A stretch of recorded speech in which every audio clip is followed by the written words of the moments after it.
thank you so much for that insight to the way National Highways is planning to go and how we can help them achieve their objectives. Technical stuff, I mean, all of the lovely stuff we've just seen isn't going to work unless we've got good technical specifications and standards. And to discuss those with us now on the recent updates on Series 1000, etc., is Neng Mbah from National Highways. And she's going to explain to us how roads in the future are going to have to work with the new specifications. Thank you.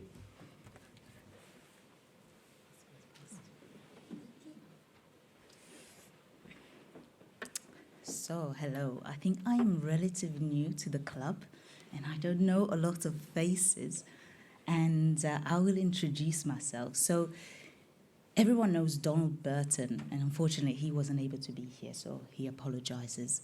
So I am the younger version of Donald, if you want to look at it that way. And I work in the pavements team and I'm with National Highways, and I've been in the team for the past 4 years.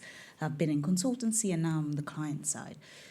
So what I will look at is a couple of slides looking at really what everyone has mentioned before, is the collaboration we had with Britpave and the industry as a whole in delivering these guidance documents, specification and standards. Right. So this is, in essence, what we're going through today, what I'm going to be talking about. And the real, it's also over here. But the real focus is on the changes we're doing to the MCHW Series 1000. So we worked with the Centre of Excellence and Britpave and members of the UKPLG in order to develop these series, just bringing together all the knowledge and experience. You will recognize some of these processes that we have included, but they weren't included before in the required departures, and others that are new, but you still recognize. So again, this is emphasizing, really taking on board what Leela mentioned, is that we are delivering the roads for the customers ultimately, and we are improving. Our aim is to improve the experience and their journey on our network. Again, emphasize, I think throughout the slides, I emphasize how much we work together collaborative with everyone within the industry and within the supply chain. So I will go through these now. These, I've got 2 columns, one saying old clauses, one saying new clauses, just to explain what I mean by those. So some of these you recognize. So with the old clauses, they already existed in the Series 1000, in the 1000 series, however you want to say it.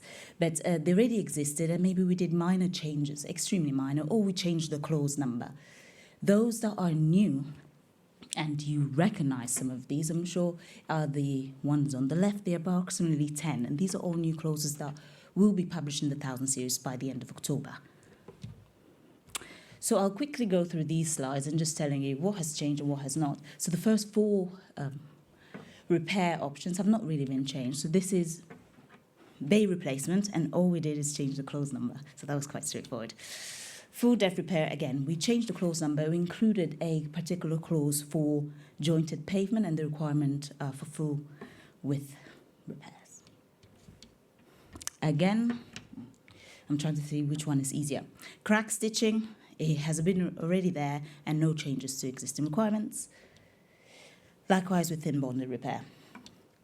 So this is really the most interesting bit, maybe, or not. So it's really early strength concrete. So from this slide onwards, all the slides with the little light bulb are all the new ones, all the new repair methods. So for all of these, previously we needed departures, but now you no longer need departures for the processes. So early strength concrete, for all of these slides, I go through 3 points. One is the trials that are undertaken. As you already know, we always need trials and data in order to input something within the specification, which John alluded to earlier.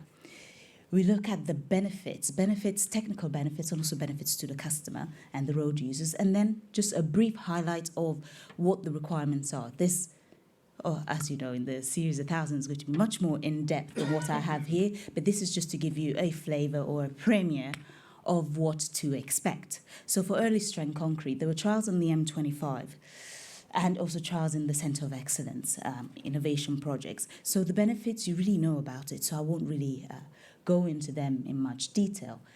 but one of the key benefits is really the reduction in disruption for road users. Then, relating to the requirements, what is really highlighted here is the minimum compressive strength of 25 MPa. This, again, is early strength concrete, but for shallow repairs. Here, again, Connect Plus, we work collaboratively with Connect Plus in their trial, so we have a lot of data from there, and also with the Centre of Excellence.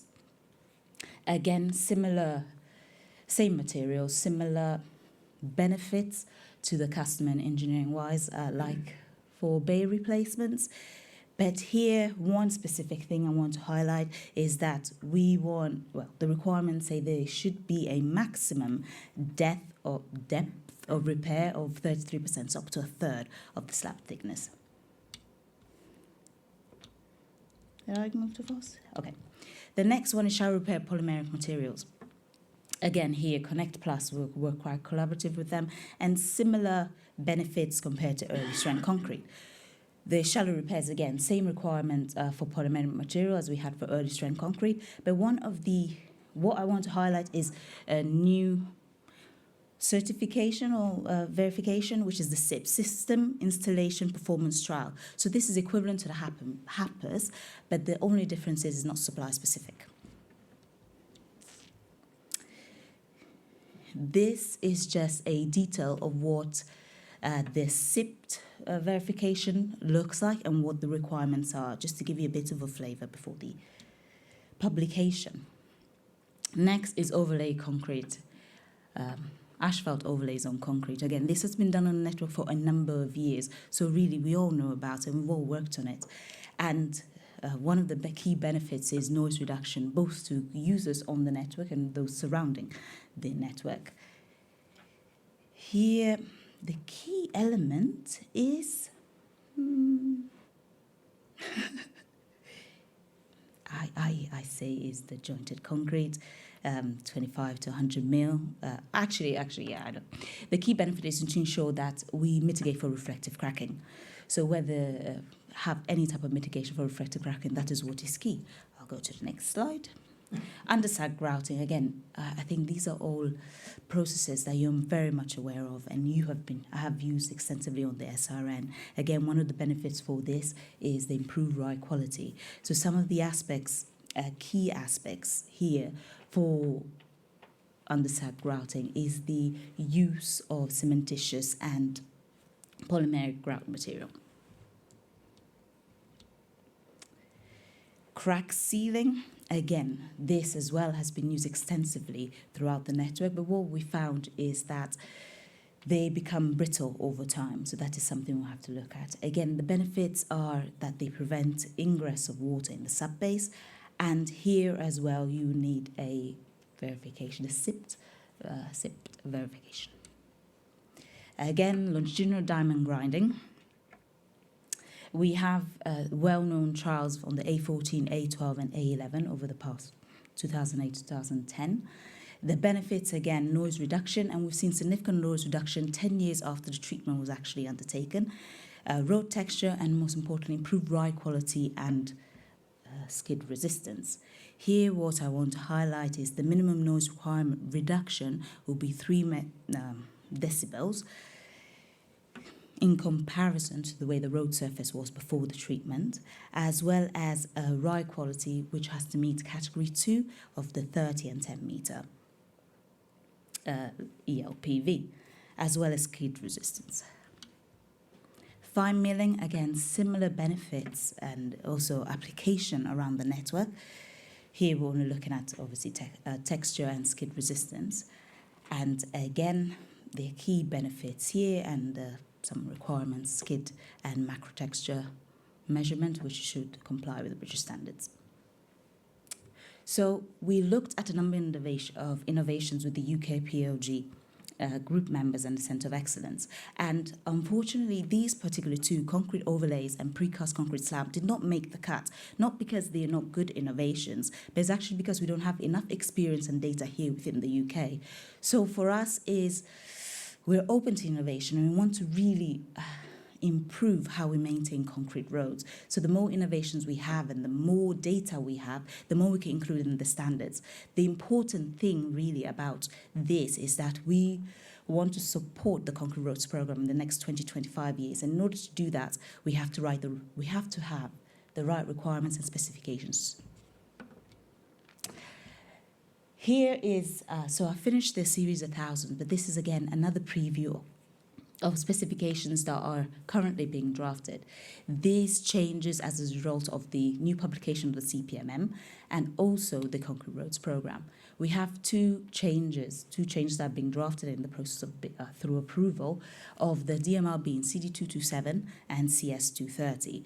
And the main changes are national annex. These changes relate again, as I said, to CPMM and also to the Concrete Roads Programme. Here we're defining what legacy concrete pavements are, which is exposed concrete and up to 50 mil overlay, and that we still have non-legacy concrete pavement, which are CRCPs designed in accordance to CD226. One element as well that we've included in there is what we call life extension works. So this is really all works that are not reconstruction. So this is a new terminology that those that have worked on the Concrete Roads Programme, are getting familiar with.